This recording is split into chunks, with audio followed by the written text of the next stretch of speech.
서울 성북동의 오래된 한옥에서 3대가 함께 살고 있는 박가는 평범한 가정이었다. 할머니 박순덕 82, 아버지 박민수 54, 어머니 이현주 51, 그리고 대학생인 아들 박준호 22가 함께하는 소박하지만 따뜻한 집이었다.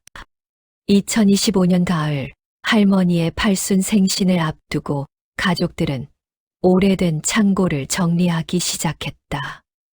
먼지가 쌓인 상자들 사이에서 현주는 낡은 가죽 앨범을 발견했다. 어머니, 이거 뭔가요? 할머니는 돋보기를 쓰고 앨범을 들여다보았다. 첫 페이지를 넘기자 1960년대 흑백 사진이 나타났다. 젊은 시절의 할머니와 할아버지, 그리고 어린 삼촌과 이모들이 마당에서 찍은 가족 사진이었다. 아이고, 이게 언제적 사진이야. 할머니가 눈시울을 붉히며 추억에 잠겼다. 가족들이 모여 앉아 사진을 하나씩 구경하기 시작했다. 할아버지의 젊은 시절, 삼촌과 이모들의 어린 모습, 그리고 당시의 생활상이 담긴 소중한 기록들이었다. 하지만 10번째 사진에서 현주가 고개를 갸웃했다. 어머니, 이분은 누구세요? 사진 속에는 가족들이 마당에서 식사하는 모습이 담겨 있었는데 오른쪽 구석 대문 근처에 한 남자가 서 있었다.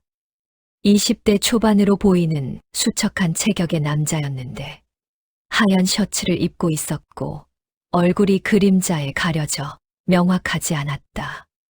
할머니는 사진을 자세히 들여다보며 생각에 잠겼다. 누굴까? 이웃집 아들인가? 기억이 안 나네.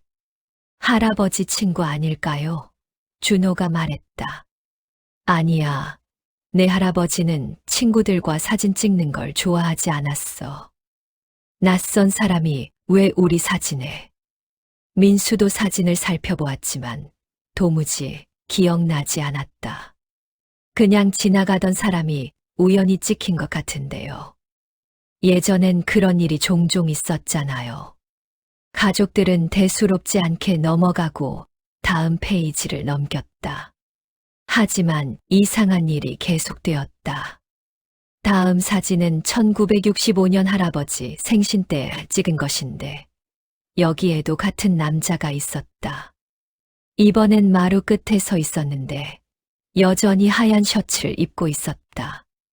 얼굴은 역시 잘 보이지 않았지만 체격과 포즈로 봐서는 분명히 같은 사람이었다. 이상하네. 현주가 중얼거렸다. 3번째, 4번째 사진에서도 그 남자는 계속 나타났다. 1967년 삼촌의 결혼식 사진에서는 하객들 맨 뒤에 서 있었고 1969년 이모의 졸업식 사진에서는 운동장 구석에 있었다. 가족들의 표정이 점점 심각해졌다. 이게 뭔가요? 이 사람이 왜 우리 집 사진마다 있는 거죠? 할머니도 이제 불안해하기 시작했다. 아무리 생각해도 그런 사람을 기억할 수 없었다. 그리고 무엇보다 이상한 건 그 남자가 40년이 넘는 시간 동안 전혀 늙지 않는다는 것이었다. 앨범을 계속 넘기자 더욱 기묘한 사실이 드러났다. 처음에는 항상 멀리 떨어진 곳에 있던 그 남자가 시간이 지날수록 점점 가족들과 가까워지고 있었던 것이다. 1970년대 사진들에서는 마당 중앙까지 나와 있었고 1980년대 사진들에서는 가족들 바로 옆에 서 있었다. 그리고 얼굴도 점점 선명해져서 창백하고 음침한 표정을 한 젊은 남자의 모습이 뚜렷하게 보였다. 가장 충격적인 건 마지막 사진이었다. 1985년 어린 민수의 초등학교 입학식 사진에서 그 남자는 민수 바로 옆에 서서 어깨에 손을 올리고 있었다. 그리고 카메라를 똑바로 응시하며 섬뜩한 미소를 짓고 있었다. 아빠, 이거 뭔가요? 제 옆에 있는 이 사람. 민수는 식은땀을 흘리며 사진을 바라보았다. 분명히 그런 기억은 없었다. 입학식 때 낯선 남자가 자신의 어깨에 손을 올렸다면 기억하지 않을 리 없었다. 불안해진 가족들은 다음 날 동네 어르신들을 찾아갔다. 이 동네에서 60년 넘게 살고 계신 김노인에게 사진을 보여드렸다. 김노인은 사진을 보자마자 얼굴이 하얗게 질렸다. 어떻게 이 사람이 여기에? 할아버지, 이 사람 아세요? 김노인은 떨리는 손으로 안경을 벗고 다시 사진을 자세히 들여다보았다. 이 사람, 최영수라고 하는 청년이야. 40년 전, 아니 정확히는 1985년에 이 동네에서 죽었어. 가족들은 등골이 오싹해졌다. 어떻게 죽었나요? 자살이었어. 이상한 친구였지. 항상 혼자 다녔고 사람들과 어울리는 것도 싫어했어. 그런데 유독 다른 사람들의 가족 모임이나 경조사에 나타나곤 했지. 초대받지 않았는데도 말이야. 김노인은 계속해서 이야기를 들려주었다. 사람들이 처음엔 그냥 외로운 청년이려니 했는데 점점 기분 나쁘더라고. 남의 집 잔치에 와서는 구석에 서서 가족들을 계속 바라보기만 하는 거야. 아무 말도 안 하고. 그래서 어떻게 된 건가요? 어느 날부터는 사람들이 최영수를 피하기 시작했어. 그러자 그 친구가 점점 이상해지더라니. 남의 집 담장 너머로 몰래 들여다보거나 아무 일 없이 집 앞을 서성이거나 할머니가 떨리는 목소리로 물었다. 우리 집에도 왔나요? 그럼 자주 왔지. 특히 너희 집을 좋아했어. 너희가 마당에서 식사할 때면 항상 대문 앞에 서 있곤 했거든. 하지만 워낙 조용히 있어서 사람들이 잘 몰랐지. 김노인의 이야기는 계속되었다. 결국 1985년 봄에 자기 집에서 목을 맸어. 유서도 없었고 가족도 없어서 동네에서 장례를 치러줬지.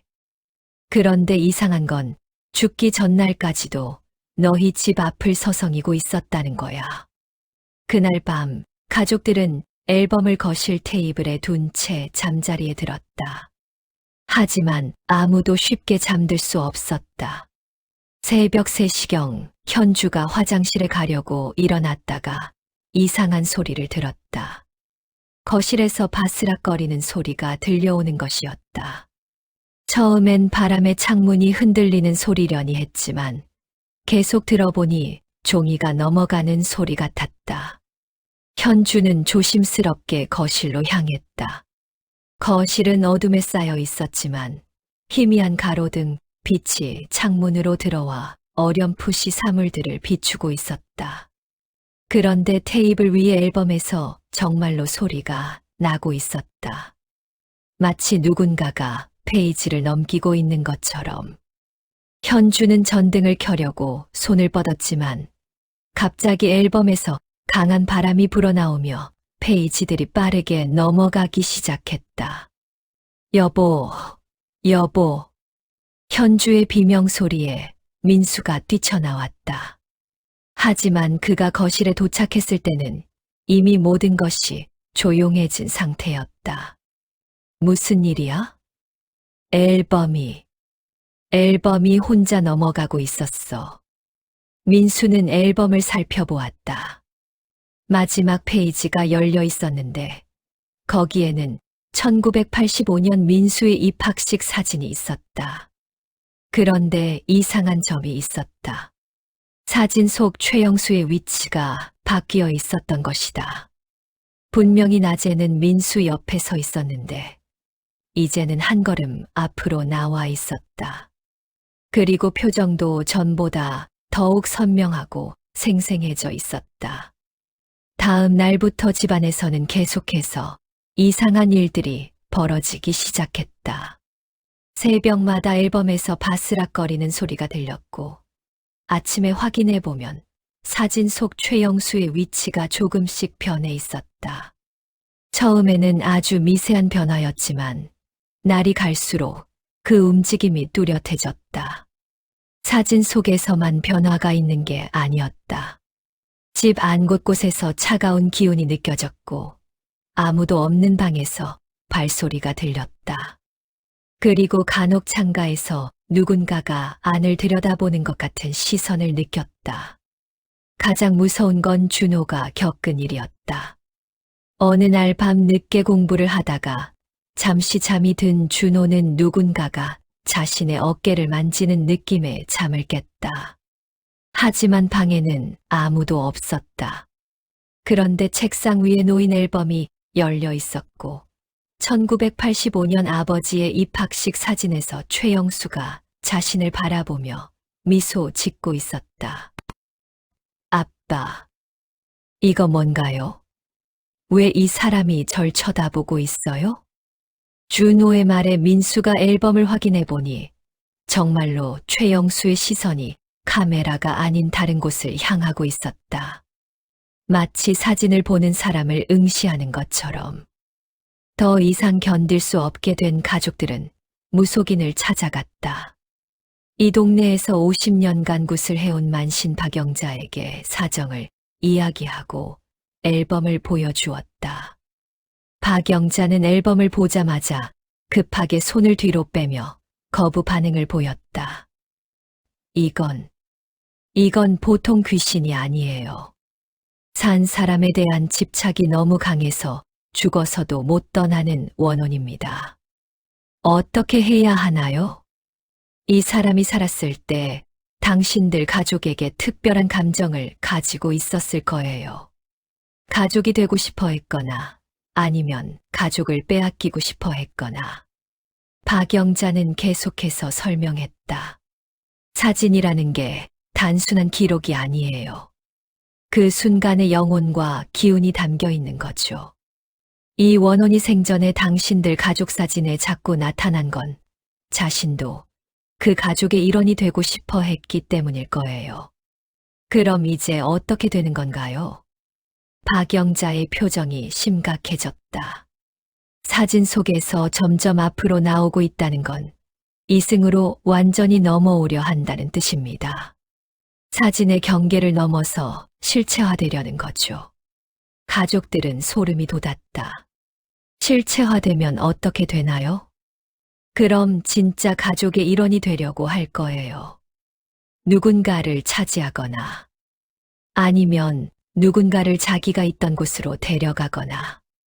그날 밤 가족들은 한 방에 모여 잠을 자기로 했다. 앨범도 눈에 보이는 곳에 두고 지켜보기로 했다. 하지만 자정이 넘어서자 이상한 일들이 시작되었다. 먼저 온도가 급격히 내려갔다. 10월 날씨인데도 입김이 나올 정도로 추워졌다. 그리고 앨범에서 희미한 빛이 나기 시작했다. 저거 봐요. 현주가 떨리는 목소리로 가리키는 곳을 보니 앨범의 페이지들이 혼자서 넘어가고 있었다. 하지만 이번에는 바스락거리는 소리가 없었다. 마치 보이지 않는 손이 조심스럽게 넘기는 것 같았다. 마지막 페이지에서 멈춘 앨범에서 갑자기 강한 바람이 불어나왔다. 그리고 1985년 입학식 사진에서 최영수의 모습이 점점 선명해지기 시작했다. 처음에는 평면적이던 사진이 점점 입체적으로 변하더니 최영수의 얼굴이 사진 표면 위로 튀어나오기 시작했다. 안 돼. 민수가 앨범을 닫으려고 했지만 보이지 않는 힘에 의해 앨범이 다시 열렸다. 그리고 최영수의 모습이 더욱 뚜렷해졌다. 이제 그의 상반신이 완전히 사진 밖으로 나와 있었고 창백한 얼굴로 가족들을 바라보며 미소 짓고 있었다. 왜 날 피해왔니? 최영수가 처음으로 입을 열었다. 목소리는 마치 지하에서 울려오는 것처럼 메아리쳤다. 나도 가족이 되고 싶었는데. 최영수의 말에 할머니가 무언가를 떠올렸다. 잠깐, 최영수. 그 이름 어디서 들었는데. 할머니는 기억을 더듬어 보았다. 그리고 갑자기 얼굴이 하얗게 질렸다. 맞다. 그 청년. 우리 집에 와서 양자로 해달라고 했던. 가족들이 모두 할머니를 바라보았다. 1980년대 초였어. 그 청년이 우리 집에 와서 무릎을 꿇고 빌었어. 자기는 고아라서 가족이 없으니 우리 집 양자로 받아달라고. 그래서 어떻게 하셨나요? 당연히 거절했지. 갑자기 와서 그런 소리를 하니. 그런데 그 후로도 계속 와서 똑같은 말을 했어. 몇 달 동안. 할머니의 기억이 점점 선명해졌다. 마지막에는 거의 협박하듯이 했어. 제가 이 집 아들이 될 거예요. 꼭 그렇게 될 거예요 라고. 사진 속 최영수가 할머니의 말을 듣더니 더욱 환하게 웃었다. 맞아. 그때 약속했잖아. 나를 가족으로 받아준다고. 그런 약속 한 적 없어. 거짓말하지 마. 내가 다 기억하고 있어. 마당에서 가족들끼리 밥 먹을 때 나를 보고 손짓했잖아. 들어오라고. 할머니는 고개를 저었다. 아니야. 그건 그냥 불쌍해서 밥이나 한 끼 먹으라고 한 거였어. 가족이 되자는 게 아니라. 최영수의 표정이 급변했다.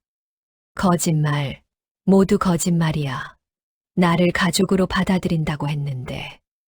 최영수의 분노가 폭발했다. 집안의 모든 물건들이 흔들리기 시작했고 유리창이 떨렸다. 40년을 기다렸어. 40년 동안 너희를 지켜봤다고. 사진 속에서 너희와 함께 있으면서 언젠가는 진짜 가족이 될 수 있을 거라고 믿었어. 최영수의 몸이 점점 더 많이 사진 밖으로 나와 있었다. 이제 허리까지 나온 상태였다. 준호야. 최영수가 갑자기 준호를 바라보며 부드러운 목소리로 말했다. 내가 아빠보다 좋겠어. 젊으니까. 우리 같이 가자. 내가 있던 곳으로. 준호는 공포에 떨며 뒤로 물러섰다. 싫어요. 가기 싫어요. 왜? 거기서는 우리가 영원히 가족이 될 수 있는데. 아무도 우리를 갈라놓을 수 없어. 최영수가 손을 뻗어 준호를 잡으려고 했다. 그의 손이 준호의 팔을 건드리는 순간 준호의 팔이 차갑게 식었다. 안 돼. 민수가 준호를 끌어안으며 최영수로부터 멀리 떨어뜨렸다. 이 아이는 내 아들이야. 내가 데려갈 수 없어. 최영수의 눈에서 검은 눈물이 흘러내렸다. 그럼 너라도. 민수야, 내가 어렸을 때부터 지켜봤어. 내 입학식, 졸업식, 결혼식. 다 함께 했잖아. 우리는 이미 가족이야. 상황이 점점 절망적이 되어갔다. 최영수의 몸이 거의 완전히 사진 밖으로 나와 있었고 그의 힘도 점점 강해지고 있었다. 그때 박영자가 급히 달려왔다. 새벽에 갑자기 불길한 기운을 감지하고 온 것이었다. 아직 완전히 나오지 않았네요. 지금이 마지막 기회입니다. 박영자는 가방에서 부적과 제사용품을 꺼내며 급히 제단을 마련했다. 이 원호는 생전에 집착을 버리지 못해 이승을 떠나지 못하고 있습니다. 그 집착을 끊어야 해요. 어떻게요? 가족이 되고 싶어 하는 마음을 이해해 주면서도 그것이 불가능하다는 걸 확실히 알려줘야 합니다. 박영자가 굿을 시작했다. 하지만 최영수의 저항이 심했다. 내가 왜 떠나야 해? 나도 가족이 되고 싶은데. 이때 할머니가 앞으로 나섰다. 영수야. 할머니가 최영수의 이름을 부르자 그가 잠깐 동작을 멈췄다. 할머니는 내 마음을 이해해. 혼자 살면서 얼마나 외로웠을지. 할머니의 목소리는 따뜻했지만 단호했다. 하지만 가족이라는 건 억지로 만들어지는 게 아니야. 서로 사랑하고 아껴주는 마음이 있어야 하는 거지. 저는 사랑해요. 할머니를 사랑하고 이 가족을 사랑한다고요. 그건 사랑이 아니라 집착이야. 진짜 사랑이라면 우리가 힘들어하는 걸 보고도 계속 이럴 수는 없을 거야. 최영수의 표정이 흔들렸다. 하지만 저는 갈 곳이 없어요. 있어. 내가 가야 할 곳이 있어. 거기서 너를 기다리는 사람들이 있을 거야. 할머니는 계속해서 말했다. 내가 그렇게 간절히 가족을 원했다는 건 분명 어딘가에 널 사랑했던 사람들이 있다는 뜻이야. 그 사람들이 저 세상에서 널 기다리고 있을 거야. 할머니의 말에 최영수가 점점 울기 시작했다. 정말 저를 기다리는 사람이 있을까요? 물론이지. 그러니까 이제 그만 가거라. 여기서 우리를 괴롭힐 게 아니라 널 진짜 사랑하는 사람들에게 가서 행복해져라. 최영수의 몸이 점점 흐릿해지기 시작했다. 저는 그냥 가족이 되고 싶었을 뿐이에요. 알고 있다. 하지만 이제 그만 가야 해. 박영자의 굿소리와 함께 최영수의 모습이 점점 사라져갔다. 할머니, 미안해요. 무서웠죠.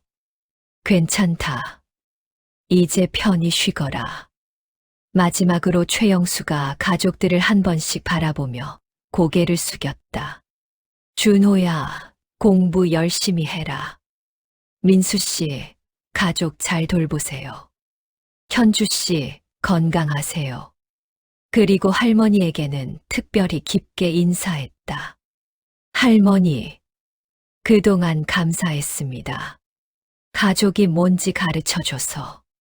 최영수의 모습이 완전히 사라지자 집안의 차가운 기운도 함께 사라졌다. 앨범의 사진을 확인해 보니 모든 사진에서 최영수의 모습이 지워져 있었다. 다음 날 아침 가족들은 오랜만에 평온한 아침을 맞았다. 집안의 무거웠던 분위기가 완전히 사라지고 따뜻한 햇살이 창문을 통해 들어왔다.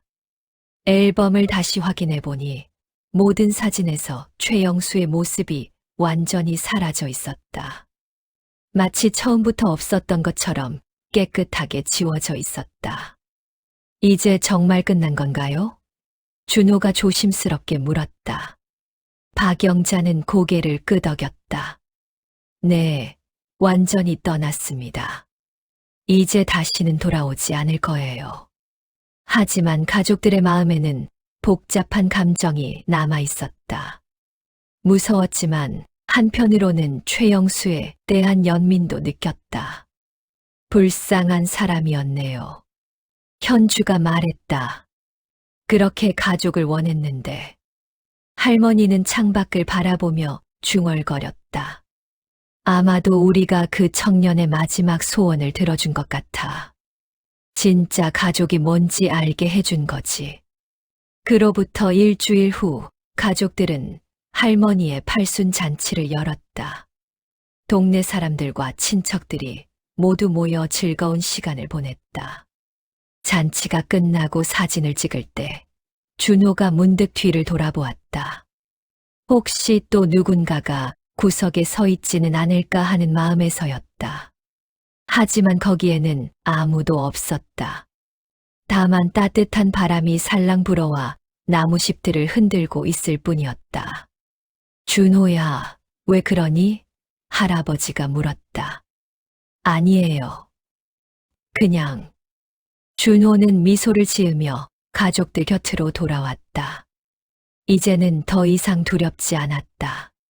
진짜 가족이 옆에 있다는 것이 얼마나 소중한지 알게 되었기 때문이다. 사진을 찍는 순간 모든 가족이 환하게 웃었다. 그리고 그 웃음 속에는 최영수도 어딘가에서 편안히 쉬고 있기를 바라는 마음이 담겨 있었다. 며칠 후 할머니는 오래된 앨범을 다시 정리하기 시작했다. 최영수가 사라진 사진들을 보면서 많은 생각에 잠겼다. 할머니, 무슨 생각하세요? 준호가 물었다.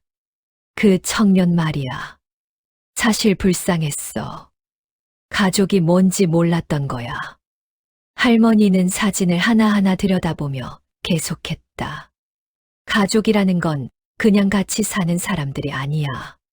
서로를 아끼고 힘들 때 도와주고 기쁠 때 함께 웃는 사람들이지. 최영수는 그걸 몰랐던 건가요? 아니, 알고는 있었을 거야. 그런데 방법을 몰랐던 거지. 어떻게 사랑하고 어떻게 사랑받는지를. 준호는 할머니의 말을 들으며 고개를 끄덕였다. 그래서 할머니가 마지막에 그렇게 말씀해 주신 거군요. 진짜 가족이 뭔지. 그래. 진정한 가족은 억지로 만들어지는 게 아니라 마음으로 이어지는 거란다. 그 후로 박가의 일상은 다시 평범해졌다. 더 이상 이상한 소리도 들리지 않았고 차가운 기운도 느껴지지 않았다.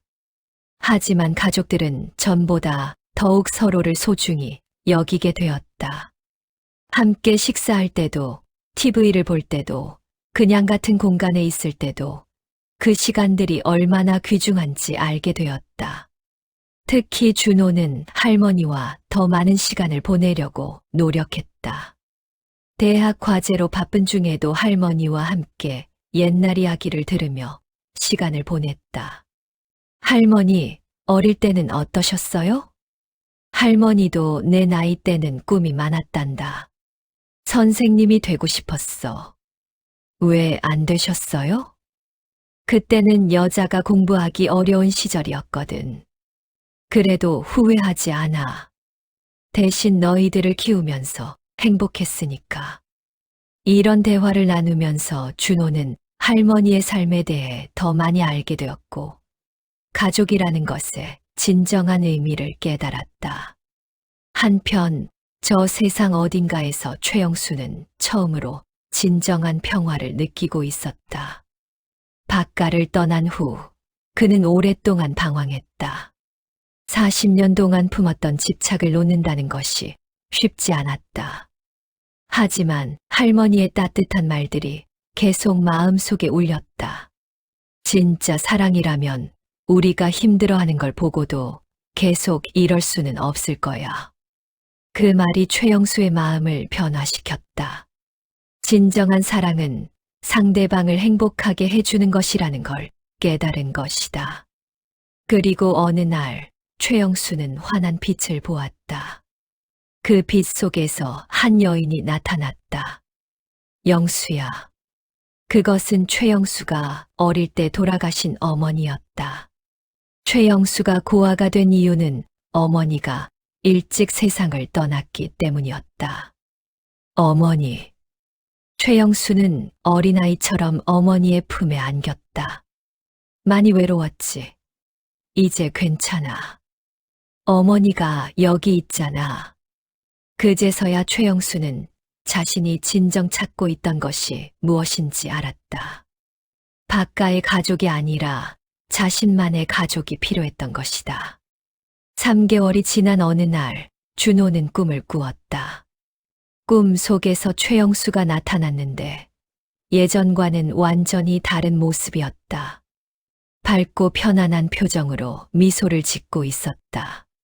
준호야, 잘 지내니? 네.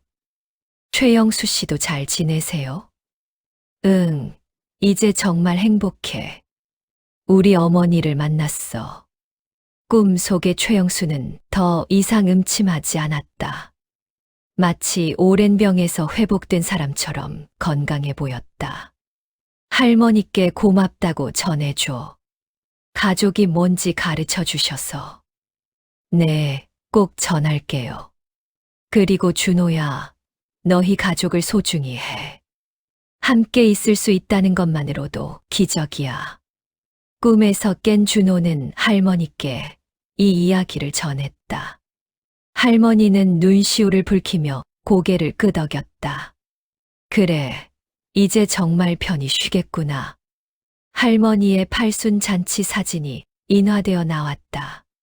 가족들은 함께 모여 앨범의 사진을 정리했다. 이번엔 정말 우리만 나왔네요. 현주가 안도의 표정으로 말했다. 사진 속 가족들의 모습은 행복해 보였다. 할머니의 환한 웃음, 아버지의 든든한 모습, 어머니의 따뜻한 미소, 그리고 준호의 밝은 표정까지. 이제 이 앨범은 진짜 우리만의 앨범이네요. 준호가 말했다. 하지만 할머니는 다른 생각을 하고 있었다. 그래도 그 청년이 우리에게 준 것도 있어. 뭐려? 가족이 얼마나 소중한지 깨닫게 해준 거야. 그리고 진정한 사랑이 뭔지도. 가족들은 모두 고개를 끄덕였다. 최영수가 없었다면 이런 깨달음도 없었을 것이다. 며칠 후 김노인이 박가를 찾아왔다. 그 일이 다 해결됐다면서요? 네, 다행히 잘 해결됐어요. 김노인은 안도의 표정을 지었다. 사실 그 청년에 대해서 우리도 미안한 마음이 있었어요. 너무 냉정하게 대했나 싶어서. 어르신들도 어쩔 수 없었죠. 무서우셨을 테니까. 그래도 혼자 살면서 얼마나 외로웠을까. 이제라도 위령제라도 지내줘야 하는 거 아닌가 싶어서요. 할머니가 좋은 생각이라며 동의했다. 그럼 동네 사람들과 함께 작은 위령제를 지내볼까요? 일주일 후 동네 사람들이 모여 최영수를 위한 작은 위령제를 열었다. 박영자도 함께 참여해서 정성스럽게 굿을 해주었다. 제단에는 최영수가 좋아했을 만한 음식들이 놓였다. 밥과 국, 그리고 과일들이었다. 화려하지는 않았지만 정성이 담긴 상차림이었다. 최영수야, 이제 편히 쉬거라. 김노인이 첫 번째로 절을 올렸다. 미안했다. 그때 좀 더 따뜻하게 대했더라면. 다른 동네 사람들도 하나씩 절을 올리며 각자의 마음을 전했다. 마지막으로 박가 가족들이 절을 올렸다. 할머니가 대표로 말씀을 드렸다. 영수야, 너 때문에 우리가 가족의 소중함을 더욱 깊이 알게 됐어. 고마워. 이제 내 어머니 곁에서 행복하게 지내거라. 위령제가 끝난 후 모든 사람들의 마음이 한결 가벼워졌다. 겨울이 지나고 봄이 찾아왔다. 바깥의 마당에는 할머니가 심은 꽃들이 피기 시작했다. 준호는 대학교 2학년이 되었고 새 학기를 맞아 더욱 열심히 공부하고 있었다. 하지만 예전과 달리 가족과 함께 보내는 시간도 소중히 여겼다. 할머니, 오늘은 뭐 하세요? 정원 가꾸기나 할까 해. 같이 할래? 네, 좋아요. 할머니와 함께 꽃을 심고 물을 주며 시간을 보내는 준호의 모습을 보면 현주와 민수는 흐뭇한 미소를 지었다. 우리 아들이 많이 성숙해진 것 같아. 현주가 말했다. 그래. 그 일을 겪으면서 많은 걸 깨달은 것 같아. 봄이 깊어갈 무렵 최영수가 살던 집에 새로운 가족이 이사를 왔다. 30대 부부와 초등학생 아이 둘이 있는 가정이었다. 박가 가족들은 이웃으로서 인사를 나누고 도움을 주었다. 특히 할머니는 새 이웃 가족에게 반찬을 나눠주며 정을 나누었다. 이 동네는 정말 좋은 곳이에요. 새로 이사 온 아주머니가 말했다. 우리도 오랫동안 살고 있는데 참 정 많은 동네예요. 현주가 답했다. 최영수의 집은 이제 아이들의 웃음소리로 가득했다. 그 소리를 들으며 할머니는 생각했다. 영수야, 내가 원했던 건 결국 이런 거였구나. 따뜻한 가정의 모습 말이야. 최영수 사건이 일어난 지 1년이 지났다. 박가는 여전히 평온하고 행복한 일상을 보내고 있었다. 준호는 대학에서 사회복지학을 전공하기로 결정했다. 최영수의 일을 겪으며 소외된 사람들에게 관심을 갖게 된 것이다. 외로운 사람들을 도와주고 싶어요. 준호가 부모님께 말했다. 좋은 마음이구나. 민수가 아들을 자랑스러워했다. 할머니도 준호의 결정을 적극 지지했다. 영수 같은 사람들이 더 이상 외롭지 않게 도와주는 게 좋겠구나. 어느 날 저녁 가족들이 모여 TV를 보고 있을 때 뉴스에서 독거노인 고독사 소식이 나왔다. 참 안타까운 일이네요. 현주가 말했다. 할머니가 고개를 끄덕이며 말했다. 영수 같은 사람들이 많을 거야. 혼자 살면서 가족이 그리운 사람들. 할머니, 우리가 뭔가 할 수 있는 일은 없을까요? 준호가 물었다.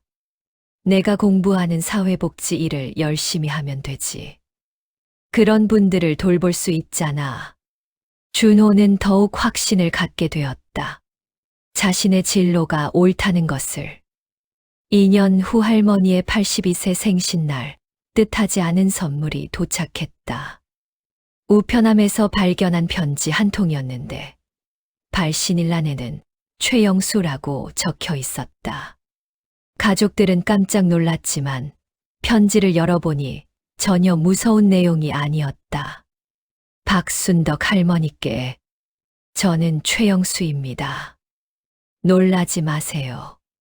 이 편지는 제가 살아있을 때 써놨던 것을 누군가가 대신 보낸 것 같습니다. 할머니, 그리고 가족 여러분께 진심으로 사과드립니다. 제가 너무 이기적이었습니다. 가족이 되고 싶다는 마음에 여러분을 힘들게 해드렸네요.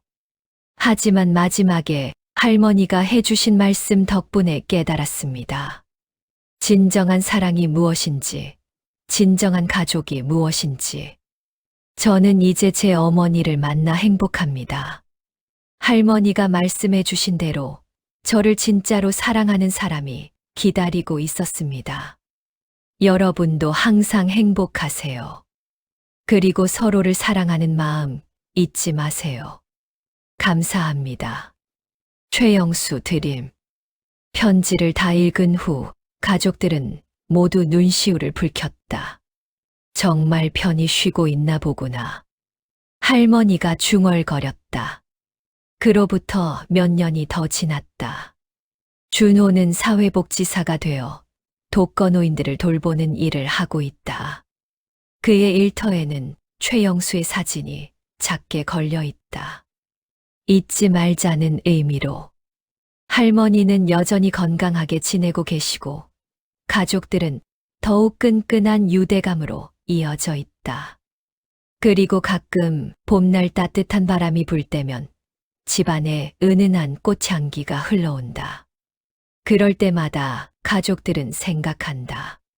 최영수가 보내는 고마움의 인사일까? 박가의 새 앨범에는 행복한 순간들만이 가득하다. 더 이상 낯선 얼굴은 없고 오직 서로를 사랑하는 진짜 가족들의 모습만이 담겨 있다. 하지만 그들은 절대 잊지 않는다. 한때 가족이 되고 싶어 했던 외로운 영혼이 있었다는 것을. 그리고 그 영혼이 자신들에게 가르쳐준 소중한 교훈을. 가족이란 혈연으로만 이어지는 것이 아니라 마음으로 이어지는 것이며 진정한 사랑은 상대방을 행복하게 해주는 것이라는 교훈을.